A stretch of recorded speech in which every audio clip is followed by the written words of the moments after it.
وہ ذات جس کے سبب یہ کائنات بنائی گئی، میرے آقا علیہ الصلوۃ والسلام وجہ تخلیق کائنات ہیں، ان کے سبب ہی یہ کائنات بنی ہے۔ شاعر مشرق کیا خوب لکھتے ہیں، لوح بھی تو قلم بھی تو تیرا وجود الکتاب، لوح بھی تو قلم بھی تو تیرا وجود الکتاب، گنبدے آب گینا رنگ تیرے محیط میں حجاب، عالم آب و خاک میں تیرے ظہور سے فروغ، ذرائے ریگ کو دیا تو نے طلوع آفتاب، شوکت سنجر و سلیم تیرے جلال کی نمو، فقر جنید و با یزید تیرا جمال بے نقاب، شوق تیرا اگر نہ ہو میری نماز کا امام، میرا قیام بھی حجاب میرا سجود بھی حجاب، تیری نگاہ ناز سے دونوں مراد پا گئے، عقل غیاب و جستجو عشق حضور و اضطراب، وہ دانائے سبل ختم الرسل مولائے کل، جس نے غبار راہ کو بخشا فروغ وادی سینا، نگاہ عشق و مستی میں وہی اول وہی آخر وہی قرآن وہی فرقان وہی یاسین وہی طٰہٰ۔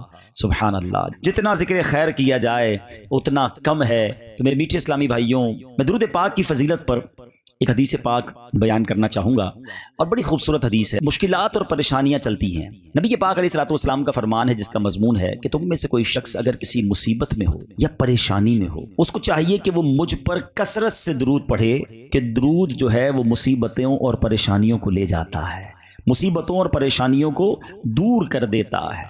تو اپنی عادت میں شامل کیجئے، چلتے پھرتے اٹھتے بیٹھتے درود پاک پڑھتے رہا کریں۔ انشاءاللہ آپ یقین کریں، آپ درود پاک جب ایبنڈنس کے ساتھ کثرت کے ساتھ پڑھیں گے نا، تو آپ اپنی آنکھوں سے دیکھیں گے کہ آپ کا ٹینشن ریلیز ہو رہا ہے، آپ کی پرابلم سالو ہو رہی ہیں۔ اگر میں بہت ساری حدیثوں کا مجموعہ کر کے اس سے اگر آپ کو ایکسٹریکٹ کر کے چند مدنی پھول پیش کروں، تو اس کا مطلب یہ بنتا ہے کہ اگر آپ بیمار ہیں تو درود پڑھیے، پریشان ہیں تو درود پڑھیے، قرضے میں ہیں درود پڑھیے، روزگار کی پرابلم میں ہیں درود پڑھیے، کسی ٹینشن میں ہیں درود پڑھیے، آپ کسی پریشانی میں ہیں، اپنے آپ کو برڈن میں فیل کر رہے ہیں، درود پڑھیے۔ موت کے وقت نبی پاک کا دیدار چاہیے، درود پڑھیے۔ نزا کی سختیوں سے بچنا چاہتے ہیں، درود پڑھیے۔ آپ قبر کے اندر روشنی چاہتے ہیں، نور چاہتے ہیں، درود پڑھیے۔ محشر کے دن پل صراط پر ثابت قدمی چاہتے ہیں، درود پڑھیے۔ نبی پاک کی شفاعت چاہتے ہیں، درود پڑھیے۔ آقا کے ساتھ جنت میں جانا چاہتے ہیں، درود پڑھیے۔ اور سبحان اللہ، مدینے جانا چاہتے ہیں، درود پڑھیے۔ سرور کائنات علیہ الصلوۃ والسلام کا دیدار کرنا چاہتے ہیں، پھر بھی درود پڑھیے۔ یہ ساری باتیں میں نے اپنی طرف سے نہیں، بلکہ میں نے بہت ساری حدیثوں کو جمع کر کے اس کا یوں سمجھے عطر آپ کے سامنے پیش کر دیا ہے۔ اب مجھے بتائیے، بینگ اے مسلم، ہمیں جو جو چاہیے وہ ساری باتیں تو میں نے بیان کر دی۔ روزگار میں برکت چاہیے، فیملی میں برکت چاہیے، بیماری سے بچنا چاہتے ہیں، دنیا میں ذلت و رسوائی سے بچنا چاہتے ہیں، آخرت کی خیر چاہتے ہیں، یعنی جو کچھ آپ چاہتے ہیں احادیث میں ایک ایک کر کے وہ سارے انعام بیان کیے میرے آقا علیہ الصلوۃ والسلام نے درود پاک کے فضائل میں، پھر بھی ہم نہ پڑھیں۔ افسوس یہ ہوتا ہے، اتنے فضائل مگر پھر بھی بہت بڑی تعداد وہ ہے کہ بتائیے آج کے دن میں صبح سے لے کر شام تک کتنی بار آپ نے درود پڑھا؟ تو ہم بہت کم درود پڑھتے ہیں۔ ہمارے پاس بہت ساری چیزوں کے لیے ٹائم ہے، ہمارا موبائل فون ہمارے گھنٹوں لے جاتا ہے، مگر ہماری زبان پر ذکر و درود بہت کم آتا ہے۔ تو خدارا اپنے وقت کو قیمتی بنائیے۔ سچی بات یہ ہے کہ میرا اور آپ کا وقت قیمتی ہی جب ہوتا ہے جب ہمارا وقت اللہ اور اس کے رسول کے ذکر میں صرف ہوتا ہے۔ ایکچولی ہم اپنے وقت کو قیمتی اب بنا رہے ہیں، یہ وقت گزر رہا ہے نا، یہی قیمتی وقت ہے۔ اللہ ایسا وقت ہمیں بار بار نصیب فرمائے، اور ہم اپنے شب و روز میں درود پاک کو شامل کریں۔ ایک بار محبت کے ساتھ بآواز بلند درود پاک پڑھ لیں، صلو علی الحبیب صلی اللہ تعالی علی محمد صلی اللہ علیہ وسلم۔ اب انشاءاللہ آج نبی پاک علیہ الصلوۃ والسلام کی نعت خوانی۔ بعض اوقات یہ سوال ہو سکتا ہے کسی کے ذہن میں ہو کہ یہ نعت خوانی کا سلسلہ کہاں سے شروع ہوا؟ نبی پاک علیہ الصلوۃ والسلام کی ثنا خوانی جو ہے، اللہ اکبر، وہ تو میں آپ کو بعد میں بتاؤں گا کہ نعت خوانی کہاں سے شروع ہوئی۔ پہلے تو بات کرتے ہیں قرآن مجید فرقان حمید کی۔ وہ پنجابی کا ایک شعر ہے، وہ بڑا پیارا شعر ہے، نعت خواں لکھتے ہیں، دساں کی میں مصطفیٰ دی کیڈی سونی شان ہے، آپ دی تعریف وچ سارا ہی قرآن ہے، آپ دی